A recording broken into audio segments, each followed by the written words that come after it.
Okay, we should be good.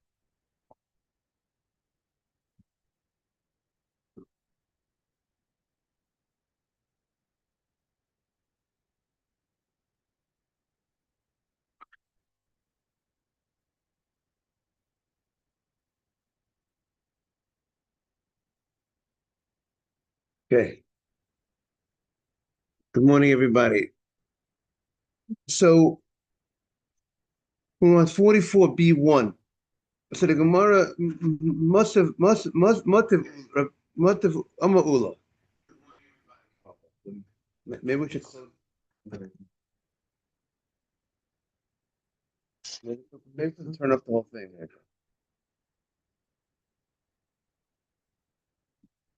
If if someone joins, where's the okay. Okay. Try now. I think we're good. Now it's good. Yeah, and you go back. It's on Zoom now or not? It's on Zoom. Yeah. Okay. Morning, everybody. We're on 44b1. Motiv Ama'ula. Ula asked the following question.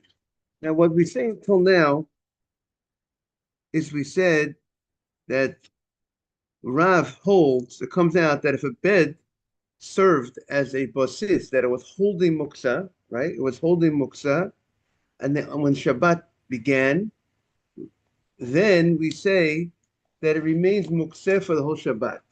I mean, if you placed money on the bed with the intention that that bed should hold the money, that it should be there, that it should remain there. So we say that once it was and it was muksa when Shabbat began because it was holding the money. Even if subsequently the money comes off the bed, but since the bed was used to support the muksa, so it's like uh, you have like you have ikka and tafel. You have the main and the thing that's supporting the main. So this is secondary to the main, so it becomes it's supporting the main. It's supporting. I mean, it's there to support. It's supporting the money. It becomes like the money itself. It's holding the money, has a status like the money, and therefore the bed will remain. Market joining. The bed will remain muksa. Right? That's called a basis. Good morning, Mark. Good morning, Rabbi. Boker Tov. Good to see you back. Thank you. Thank you. Nice to be back. Welcome to you back as well. Yeah, thank you. Thank you so much. So we're here discussing. We're on 44b1. We were discussing until now. We got into the idea of a basis, right? The basis is something that supports mukseh. You have a table, and the table we said before Shabbat you place money. Your intention was that the table should hold the money. You want to keep your money there by the table, on the table, or on the stand. And then subsequently, the money was taken off somehow. The wind blew it off on Shabbat, or the maid took the money off. Maybe she stole the money. Watch out, be careful. And then now that table remains mukseh. That bed that was that you placed the money on with the intention that the money should stay there when Shabbat came, that table will become that's a basis. It's supporting mukseh, and it retains the status of mukseh throughout the Shabbat. That's what we said according to Rav's opinion. And today the Gemara is going to challenge that point. Oma Ula. So Ula says the following: Motiv Rebbe Lazar. He says that Rebbe Lazar asked from the Mishnah in Masechta Kelim. The Mishnah discusses laws of purity and contamination that has to do with let's say, a coach, a wagon that's that's uh, that's made out of wood, that has, let's say, it's wagon made out of wood, that has that's made to have men and women go in this wagon, and we're going to see about this wagon. It says the following: "Mukhani shala." What's the status with the wheels? The wheels of this wagon, the wheels of this coach. What's the status of the wheels? Are the wheels considered just like the coach? That means, let's say, if your foot and your hand are all one, right? If your foot comes in contact with a dead mouse or wherever the dead shratzim, then it's like your hand touched it, right? There's no difference between your foot and your hand. It's all one entity. The question is a coach, this wooden, made out of wood, if it comes in contact with, if the wheel touches something that's tameh, touches, let's say, a dead carcass that wasn't slaughtered, is that like the whole coach becomes tameh? Because it's one entity. There's a wheel that's attached to the coach, and like a tire on a car. So the tire is part of the car, and being that's the case, so if the tire comes in contact with the tuma, so the whole car becomes tameh, right? That's what you would say. And so regarding the other laws, we're going to see about the wheel, about the coach, how it could affect if you look at it as one entity or separate entities. So the Gemara explains the following: Mukhni shala, the wheel. It depends how the wheel is made. Bisman she nishmetet, when the wheel is made to be removed from the coach, so then it is not considered as one entity like the coach. It's like its own utensil. And therefore, if the coach becomes contaminated, the wheel does not become contaminated. Similarly, if the coach, we're going to see that if something is too large, under certain circumstances, something that's too large, we'll see what those circumstances are, does not receive contamination, and depending on a certain size. So if the wheel of the coach, the wheel of the car, so to speak, is removable and it's made to be removed, so then it's not part of that size that is calculated in the calculation of the largest of the item, because if it's independent, if we treat it like independent of the item, and therefore it will not be going into the calculation of the item. So that is, we're going to see, that's what we're going, and we're going to see coming up in the Gemara. Morning, Simon. Welcome to see you, Simon. Why wouldn't a shoe, is the person wearing a shoe that hit the carcass? So you're saying what's the difference between a shoe Shoe and a a wheel. shoe and a wheel? Okay, that's a good question. Unless there's a difference between utensils and a person, maybe a shoe is like, it's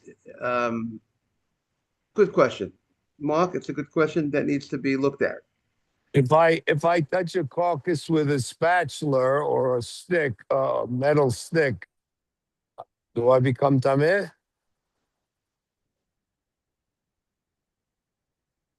I would think so, but we'd have to really look at the laws of the Tumah to see, because you see the question is that you become tameh, because why would you become tameh? You see, Mark, when you have the spatula and you cut a metal spatula and you touch a carcass, what happens there is that it's not that you become tameh because as one entity. Because what happened, the spatula that you have in your hand, touch the carcass, and that should make the spatula a rishon l'tumah. And maybe Yeah. you won't become tameh, because no, but no, and utensil. We said there's a difference between food and you know, with regarding certain things, but it's not. Let me get out the Gemara Bava Kama. 1 second. Over here. What is that?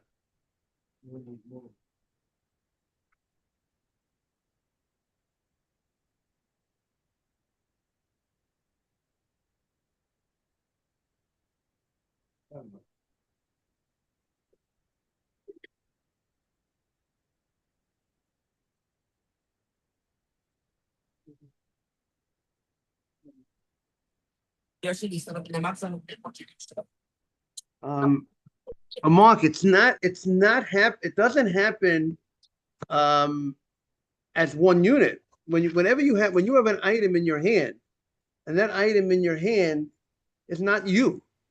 So therefore, it's not that whatever whatever you have, um, it's not that whatever you have um, that you're holding on to it automatically is you. It's not you. It's something that's independent of you.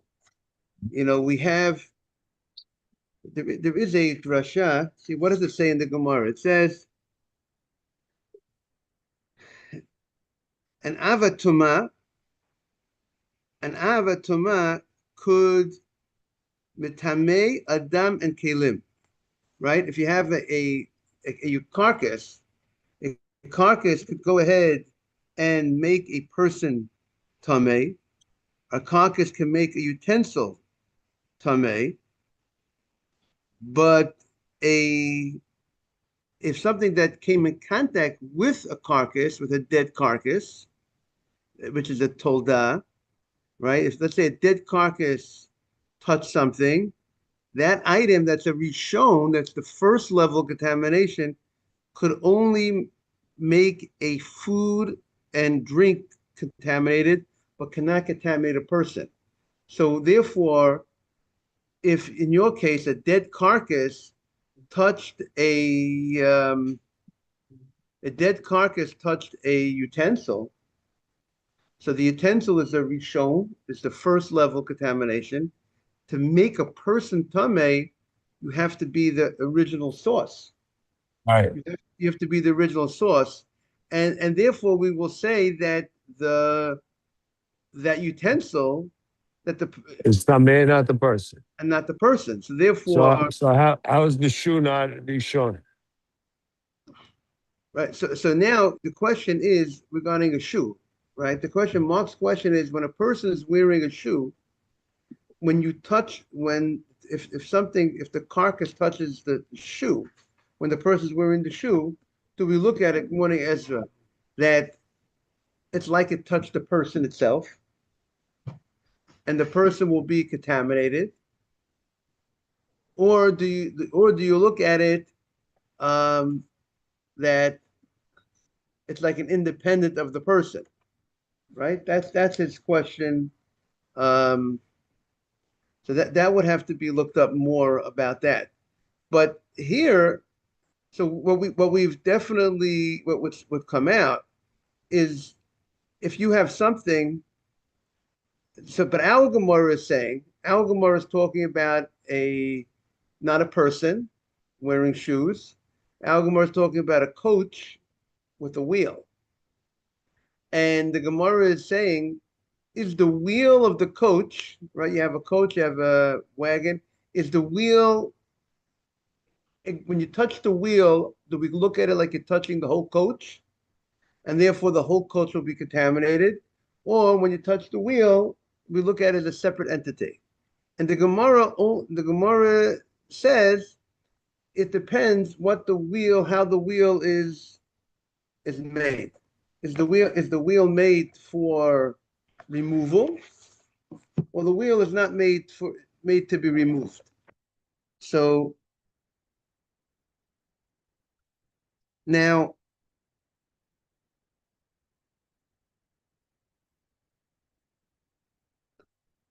the general rule is, so we got homework to do to answer Mark's question about how do we look at a person wearing person wearing shoes, because shoes is a removable item. It's made to be removed. Now, in general, a wooden utensil Like the wheel. receives contamination only if it is able to be moved in all situations. If you have a wooden utensil and it could be moved while it is full, right? We're talking about, because wood, a flat piece of wood that can't contain anything, let's say, will not be able to receive contamination. A flat piece of wood that has a ability to contain something, to hold something inside, that's the type of wood that becomes contaminated, that could receive contamination. But that's only if the piece of wood is able to, it's only if the piece of wood is able to be moved under all circumstances, whether it is full, whether the piece of wood has something inside of it, whether it is empty. And if you have a piece of wood that holds a size of 40 sa'ah, that's the size of a mikvah. The size of a mikvah is 40 sa'ah. It's a certain size. You can't, and because it's so large, you won't be able to move it.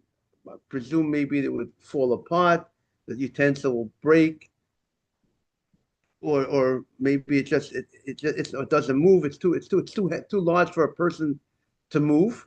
I have to see more about that exactly, but it's not a movable.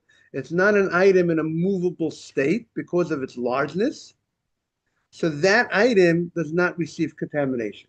Okay, so you can have an item that's so large because the largeness of the item, it can't be moved. It's so big. Let's say you have, let's say, a wooden box, right? Big wooden box, and if you fill it up, it's so big, and when it's filled up with, now also you have to know what items it's filled up with, what type of items we're referring to that it fills up with. But if it's full, it can't be moved. So therefore, it is that item will not be able to receive contamination.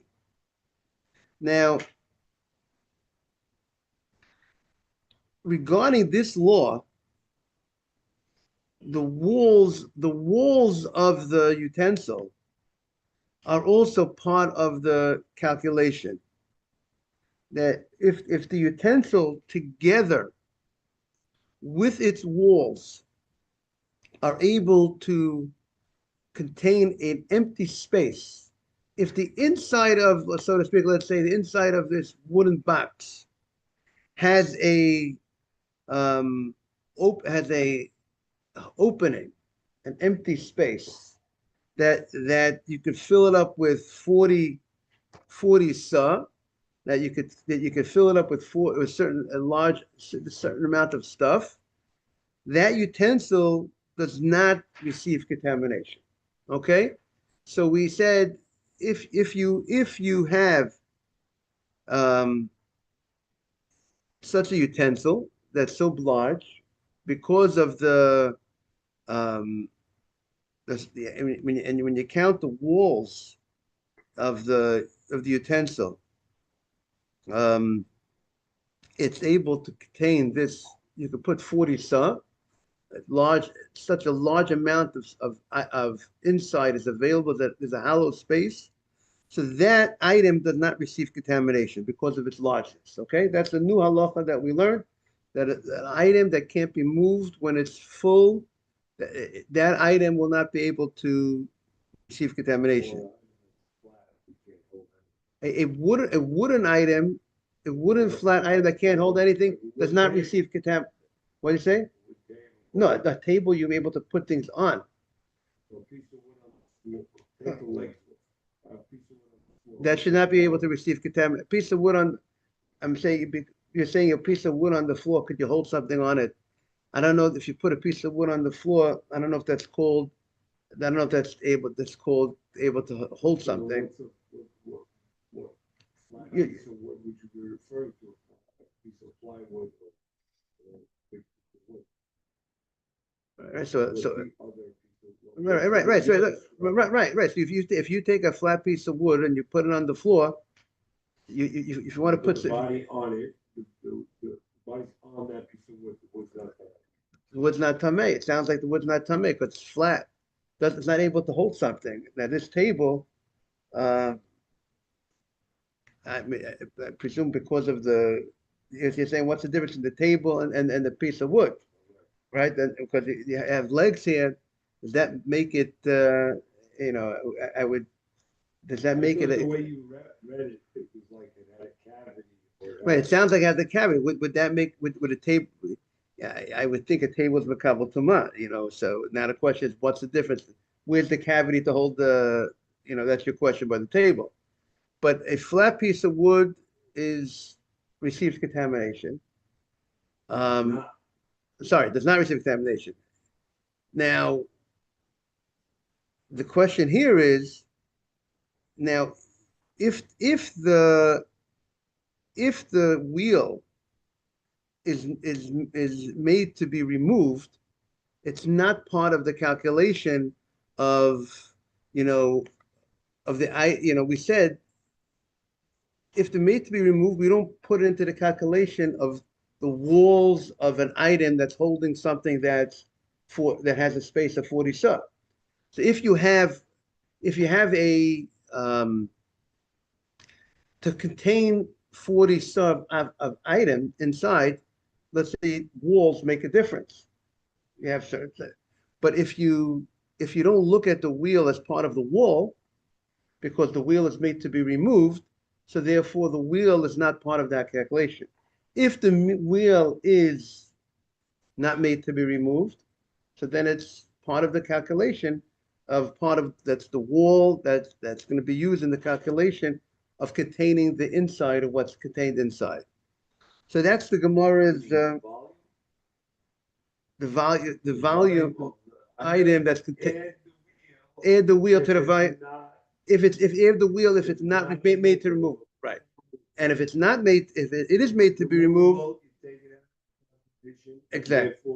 You're missing on the might be big enough volume and can receive contamination. Exactly. That's what the Gemara says. This is some of the laws of contamination that the Gemara brings in for us.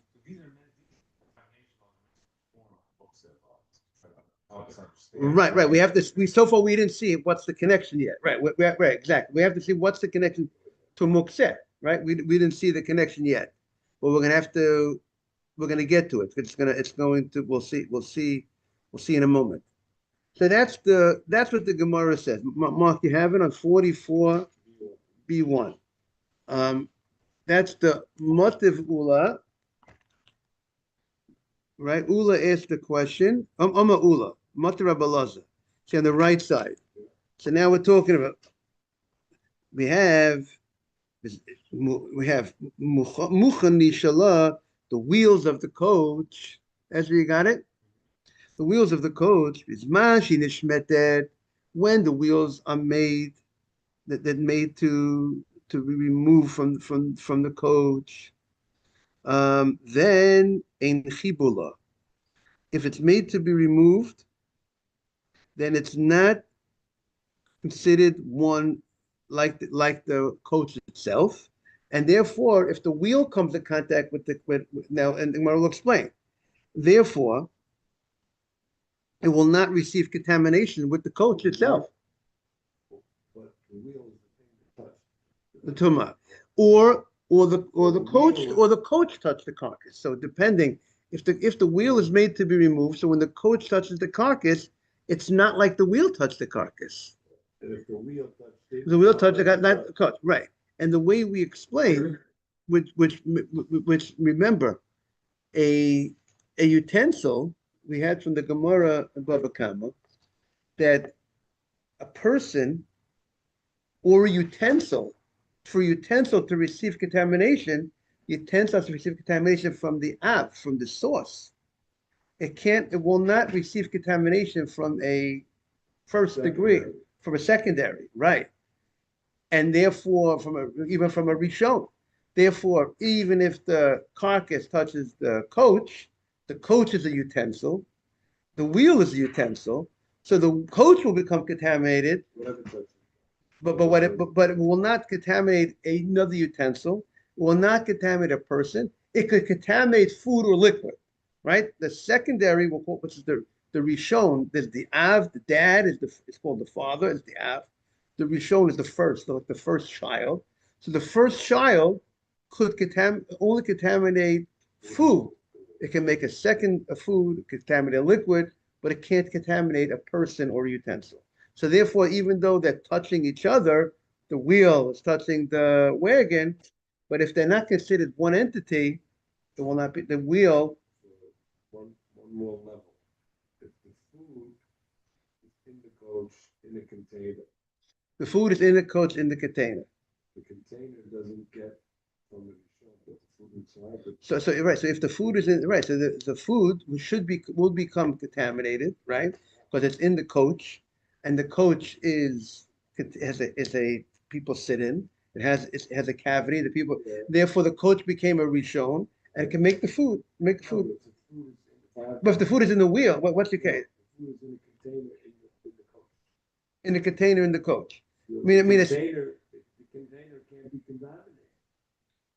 why can't the container become, because it's utensil, you're saying? Okay, so now you're getting it. Mark's asking another question about how do we view food that's in a container, right? Because meaning to say, Mark, Container in and of itself. You're right, not a right. container in the coach. right? Container does not get contaminated. But now you're getting into another question.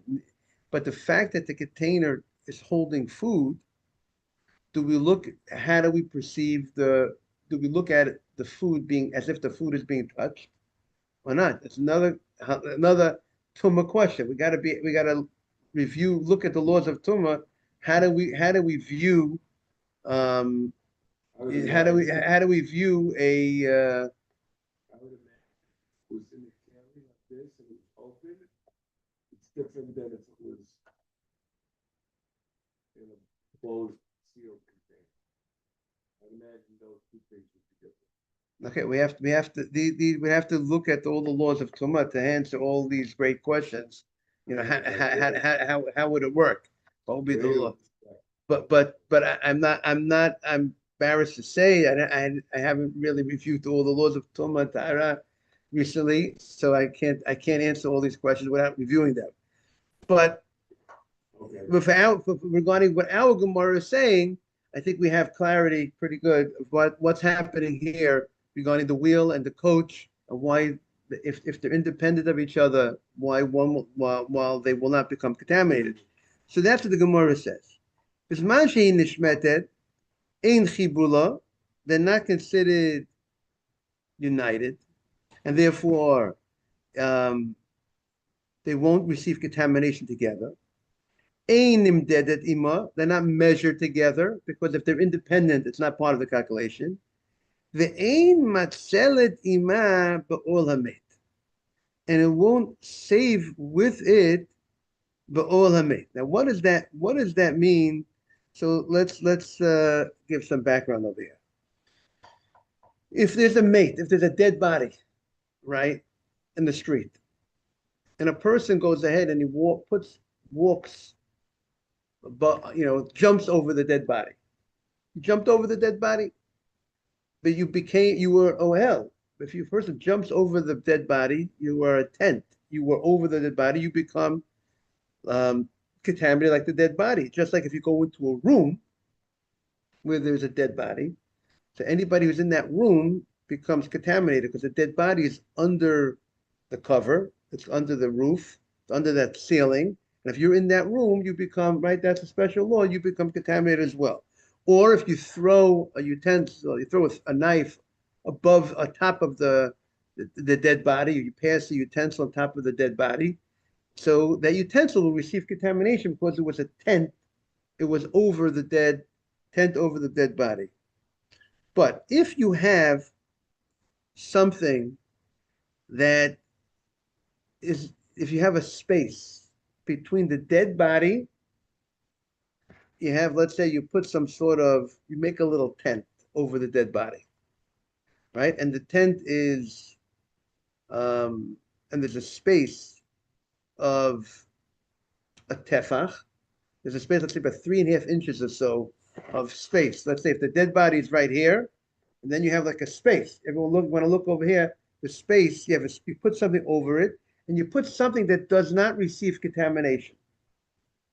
If you put, let's say, a flat piece of wood, let's say, or put a stone, you made a stone, something like that, that does not receive contamination, that will prevent the contamination from going above.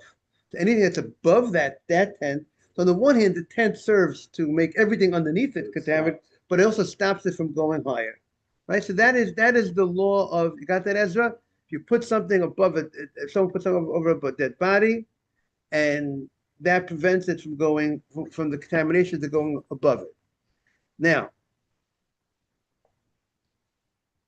so too in this wagon.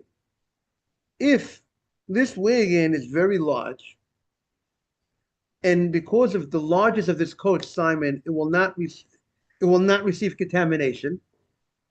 So if it doesn't receive contamination, so the bottom of the wagon is considered an OL. Let's say there's a space between the bottom of the coach and the ground, the cemetery. So generally, the cemetery, anything that goes above that cemetery doesn't make a difference up to the heavens. You know, that would receive contamination, and that's issue that they discussed Kohanim, going in airplanes and above cemeteries, because that airplane, there's nothing separating between the ground of the cemetery and the airplane. So now the airplane should receive contamination. And if there's a Cohen in that airplane, so now and receive contamination of a dead body, that's the issue that's discussed over there that people have to be aware of. So here, but the wagon, if the wagon is so large that the wagon cannot receive contamination, because we said if a wagon is so large, if you have a container that's so large that can't be moved when it's full, it does not receive contamination. So even though the wagon is not full, but if it has a size that if it would be filled up, you would not be able to move it it's too large. So, or it has a container that contains, if you put 40 seah of water in it, you won't be able to move it, right? If you fill it up with water, you won't be able to move it. So that, we have to see again more of those halachas. What is, if it contains 40 seah, we have to see what 40 seah of what. But if it's that large that it contains 40 seah, then that item will not receive contamination. And that we said, if it doesn't receive contamination, that could act as a separation between anything that's above that item. So therefore, the person that's in the wagon will not become contaminated if it's in the wagon over a cemetery.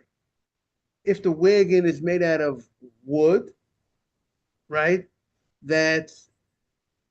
Or even not out of, if it's something that's too large, the size, because of the size. So far, we say right because of the size. We have to see if there's difference between wood and metal. But we know what's given is a wood utensil. So far, we only can say what we know clearly. A wood utensil, if it's 40, if it's so large, will not receive contamination. Whether metal utensil, would be different. Most probably, it sounds like it's only wood that that's what it sounds like. Now, only wood that if so far we only see that only wood that's so large that could contain 40 seah that has the ability to carry that type of item will not receive contamination because it's so large, right? We don't know about a large metal because really, if you think about an airplane, it's a large metal. And we know there is a problem. So it seems like there's a difference in wood and metal. That's what There's it was. no resolution to that? I'm not sure, but they think they tell the Kohanim to take, take the, certain planes take certain routes or whatever, how, try to, you're saying it should be seven. Knowing what Good luck, right, know where it's gonna be. right, but, It's like across the country. Yeah. right, but also, you have to see also other differences between Jewish cemeteries or not different, all these laws have to be, looked into.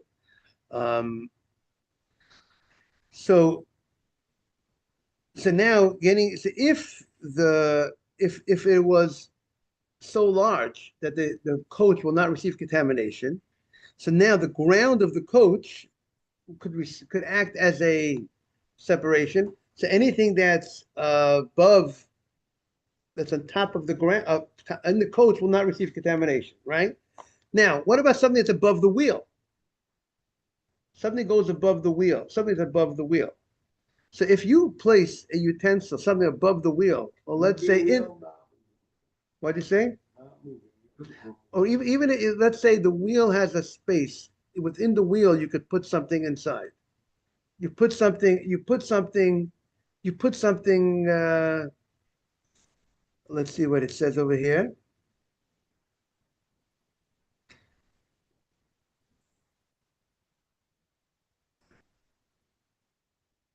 You see, first we say, let's say like this. If you have utensils that are sticking out above the wheel, okay?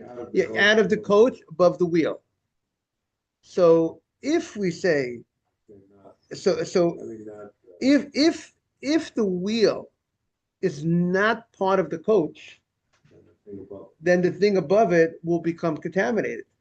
Because if it's not part of the coach, if it's part of the coach, we said the coach is not the coach. The permanent wheel, it would be not on there. The temporary wheel Right. would become- Exactly, because we're saying that if the wheel has the status of the coach, so just as the coach acts as a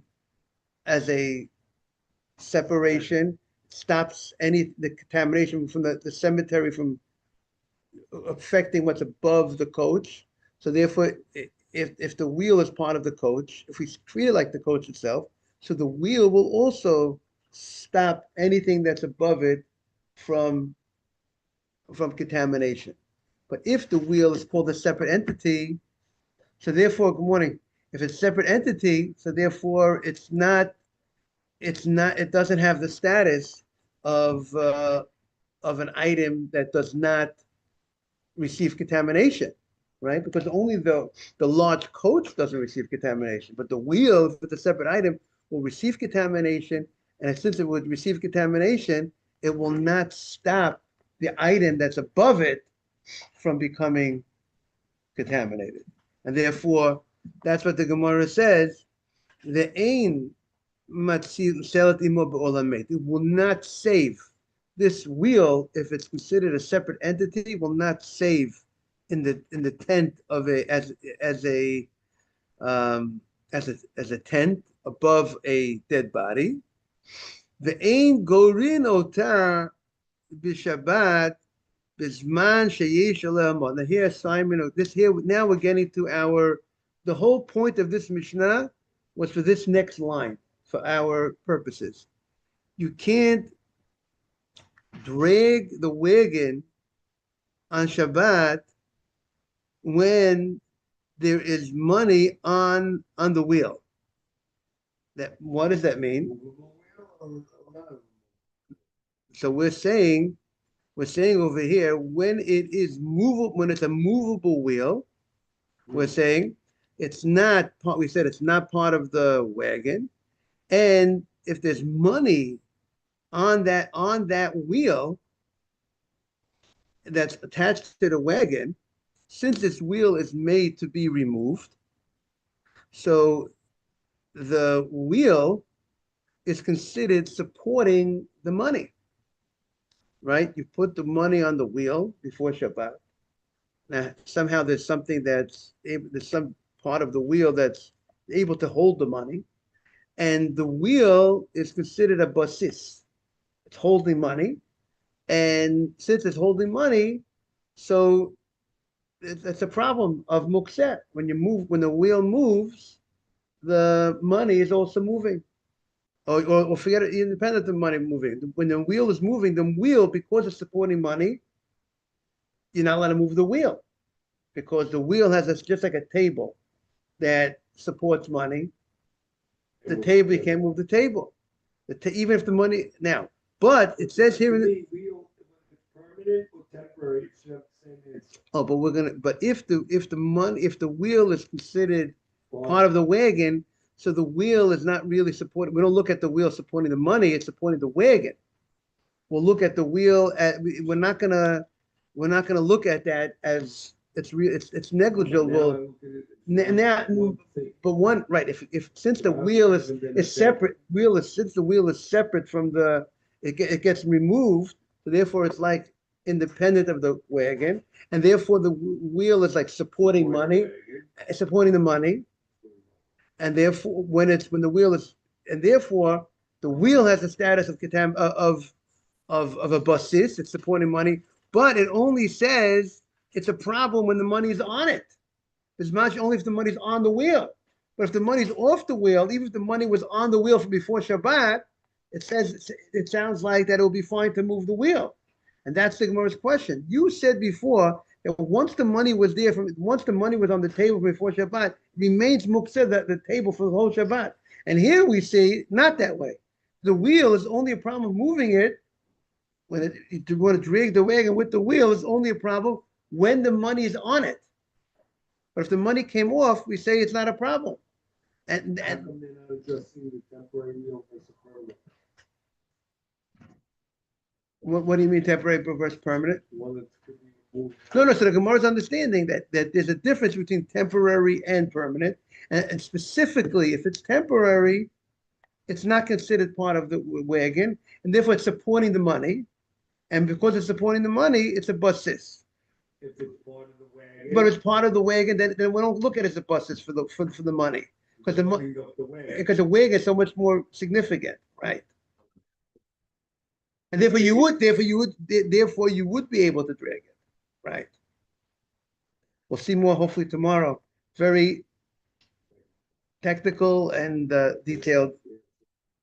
Hopefully tomorrow will bring us some more answers about the tumah, some of the questions that were asked about the tumah. When you say more significant, you mean like why the thing holding up is there to begin with? Right. What's the intention Right, of the whoever wheel. set up? Or attention, or how do we treat it? How do we look at the wheel? Do we look at the wheel as independent of the wagon, or is the wheel or the wheel is just part of the wagon? How do you and if it's independent of the wagon, so then it's like then we just look at it supporting the money. Like, does it turn the objects themselves more significant than other objects, or is it all about the kavanah? It sounds like so far it all depends on what the wheel was made to be part of. Is it? Okay, so All this is the kavanah. right. Is the wheel part of the utensil or not? Great day, everybody. Thank you very much. Thank you. Hey, morning. So, Morning. Money somewhere by the way, on the, over one hour. on the stagecoach, is it somewhere on the boat that you're traveling on? Is that, just sitting somewhere in the boat, the compartment in the boat, compartment on the stagecoach? Is that a problem or is that? So the question is, there most probably the boat is supporting more the people than the money. So if it's just somewhere that's And not, the people are more significant than the money, so therefore that would be considered a supporting permitted item and a not permitted item. When the permitted item is more significant, then it will not be status of a bushes. Won't be considered if it was something that was holding up the plane or the wing of the propeller, then that would be a problem. I mean, we'd have to see the different situations, but this is the. Thank you.